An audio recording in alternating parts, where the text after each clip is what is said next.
নজর রাখবো পরবর্তী খবরে। ফের রাজপথে টেট পাস চাকরি প্রার্থীরা। পরীক্ষা হয়েছিল 2022 সালে, শূন্য পদ 50,000। তবে এখনো 2022 টেট উত্তীর্ণ যোগ্য প্রার্থীদের কাউকে নিয়োগপত্র দেয়নি রাজ্য সরকার।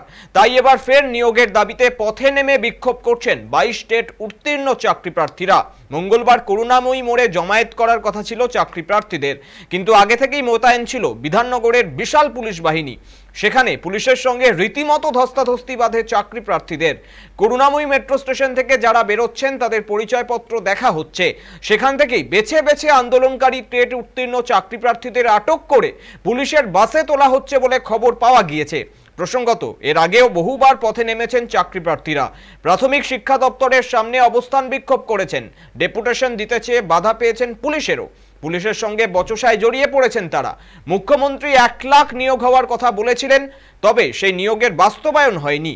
পর্ষদের সভাপতিকেও নিয়োগের কথা বলতে শোনা গিয়েছিল, কিন্তু তাও বাস্তবায়ন হয়নি। তাই এবার ফের পথে নেমে বিক্ষোভ করছেন টেট উত্তীর্ণ চাকরি প্রার্থীরা।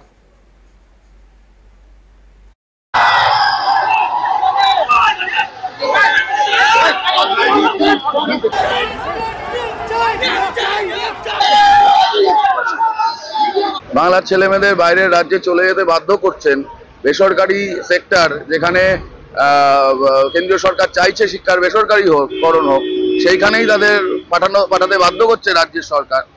আমরা এই প্রশ্নেরই জবাব চাইব। শিক্ষামন্ত্রীকেই আমরা চিঠি দিয়েছি কথা বলতে চাই বলে। এখন উনি দেখা করবেন কি করবেন না, ওনার হয়ে কেউ করবেন কি করবেন না সেটা ওনারা ওই সমস্ত দেন না।